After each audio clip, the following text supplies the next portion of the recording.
Hello everyone, we are from Group 7. In this nice occasion, we will talk about past perfect tense. Okay guys, before we start our presentation, let us introduce ourselves. My name is Shefa Arsha Wahyu Alifi, number absent 34. My name is Azara Vita Salsabila, number 9. My name is Senda Aulia Putri, absent 33. Baik, di sini dapat teman-teman lihat di slide pertama bahwasanya past perfect tense itu terdiri atas dua, yaitu time dan signal atau biasa kita sebut sebagai aspek. Nah, time-nya sendiri adalah past dan aspeknya adalah perfect. Past memiliki arti kejadian yang berlangsung di masa lampau dan perfect memiliki pengertian penekanan terhadap hasil atau result. Ya, jadi teman-teman bisa dilihat ya, yang mana past perfect ketika kita bicara tentang time yang past, otomatis teman-teman pasti sudah mengetahui sendiri bahwasannya kita sedang membicarakan kejadian yang berlangsung di masa lampau. Dan saya ingin menjelaskan di bagian aspeknya, perfect, penekanan terhadap hasil atau result, yang mana teman-teman eh, bisa membedakan antara perfect dengan perfect continuous. Nah, perfect sendiri itu menekankan terhadap hasil atau result dan tidak menekankan terhadap eh, berapa lama waktu untuk melakukan perbuatan tersebut. Tapi ketika kita berbicara tentang perfect continuous nantinya, maka berbicara tentang seberapa lama waktu yang dibutuhkan untuk mengerjakan suatu hal. Definisi past perfect tense. Past perfect tense adalah perubahan bentuk kata kerja untuk menyatakan bahwa ada suatu kejadian atau aksi yang telah selesai pada suatu titik di masa lalu sebelum ada aksi lainnya atau di masa lampau juga terjadi. Untuk karakteristiknya, yang pertama menggunakan auxiliary verb berupa had. Yang kedua, verb yang digunakan adalah verb 3 atau past participle. Oke, selanjutnya adalah fungsi past perfect tense. Fungsi yang pertama dari past perfect tense adalah menyatakan suatu tindakan atau aksi yang sudah selesai. Sesuai dengan definisi yang tadi sudah kita bahas, bahwasanya ketika time yang digunakan adalah past dalam suatu tenses, maka sedang membicarakan suatu hal yang sudah selesai dilakukan. Eh, Dapat kita ambil contoh, misal she had left the scene when the ambulance arrived. Dia telah meninggalkan tempat kejadian ketika ambulans tiba.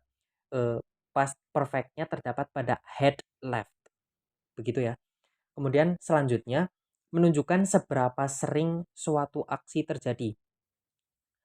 Past perfect selain digunakan untuk menyatakan suatu hal yang sudah terjadi, juga dapat menunjukkan seberapa seringnya suatu aksi terjadi. Misal, she had learned twice before test. Jadi sebelum dia melaksanakan ujian, sebelum dia ujian, dia telah belajar 2 kali. Seperti itu ya. Kemudian yang ketiga, berfungsi untuk membuat reported speech dan reported text.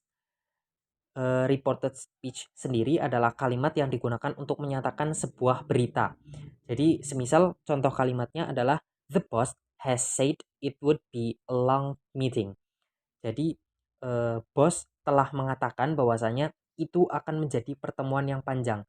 Nah, past perfectnya terdapat pada had said dan secara penggunaannya kalimat tersebut digunakan untuk mengabarkan atau memberitakan kepada teman-teman yang lain bahwasanya bos itu sudah mengatakan bahwasanya pertemuan ini akan panjang. Nah, jadi selain digunakan untuk dua hal di atas, eh, past perfect ini juga dapat digunakan untuk membuat reported. Kemudian untuk menunjukkan bahwa suatu tindakan terjadi sebelum waktu tertentu di masa lalu. Pada fungsi ini kita dapat menyatakan suatu kejadian terjadi di masa lampau sebelum waktu tertentu yang spesifik. Misal, Rina had established her company before 2008. Jadi, Rina telah mendirikan perusahaannya sebelum 2008. Begitu. Selanjutnya, rumus atau formula pada past perfect tense. Pada pola kalimat positif, menggunakan rumus subject plus head plus past participle atau verb 3. Pada pola kalimat negatif, menggunakan rumus subject plus head plus not plus past participle atau verb 3. Dan pada pola kalimat interrogatif, menggunakan rumus head plus subject plus past participle atau verb 3. Selanjutnya ada struktur passive voice. Untuk rumus kalimat positifnya yaitu object plus had plus been plus past participle. Contohnya, lunch had been prepared before any guests were hungry. Yang kedua ada rumus kalimat negatifnya yaitu object plus had not plus been plus past participle. Contohnya, I had not been asked to the dance when he decided to ask me. Yang ketiga ada rumus kalimat interrogatifnya yaitu had plus object plus been plus past participle. Contohnya, had the bank been robbed before the shop was robbed?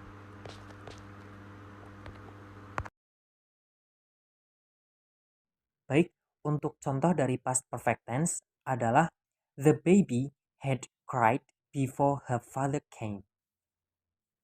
Baik, jadi past perfect tense setelah kita tadi membahas rumus atau formulanya ya, yang mana terdiri dari subjek, kemudian had, kemudian diikuti oleh verb 3.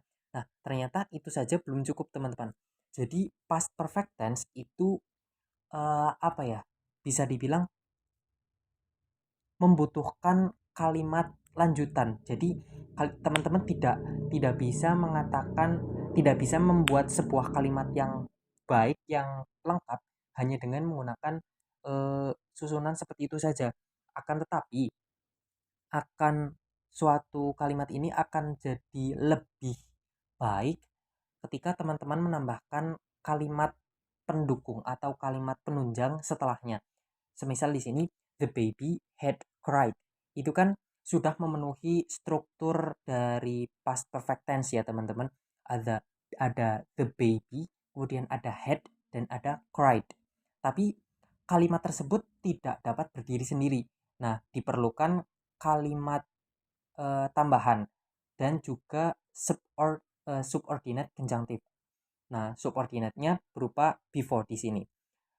Kemudian dilanjutkan dengan simple past, yang mana her father came. Her father came di sini kan tensisnya adalah simple past. Dan jenis dari subordinate-nya itu sendiri itu banyak, seperti before, kemudian after, by time, dan lain sebagainya.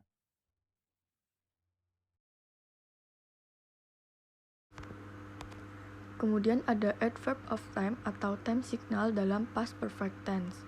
Seperti tenses yang lain, past perfect juga memiliki keterangan waktu yang dapat digunakan sebagai komplement. Berikut ini beberapa adverb of time atau time signal yang menjadi ciri khas dari past perfect tense. Yang pertama ada before artinya sebelum, after artinya setelah, when artinya ketika, until artinya sehingga, just artinya baru saja, as soon as artinya secepatnya, dan by the time artinya pada saat itu. Untuk pola penggunaannya sendiri yaitu 1. Past perfect plus when plus past tense. 2. Past tense plus after plus past perfect. 3. Past perfect plus before plus past tense. 4. Past tense plus as soon as plus past perfect. 5. Past tense plus until plus past perfect atau when plus past tense plus past perfect. Kesimpulannya, past perfect tense adalah kalimat yang berguna menerangkan perbuatan sudah selesai pada waktu lampau atau menegaskan peristiwa mana yang lebih dahulu terjadi. Ciri-ciri tenses ini, predikat kalimatnya sering berubah menjadi had plus past participle. Past perfect tense dibentuk menggunakan dua komponen, yaitu had dan bentuk ketiga dari kata kerja atau past participle, dengan rumus dasar subject plus had plus verb 3 dan object. Salah satu penggunaan past perfect tense adalah untuk menyatakan suatu kejadian yang sudah selesai sebelum perbuatan lain terjadi, dengan keterangan waktu yang biasa digunakan adalah before. Sekian dari kelompok kami. Apabila terdapat banyak kesalahan, mohon maaf. Semoga bermanfaat. Terima kasih. Wassalamualaikum warahmatullahi wabarakatuh.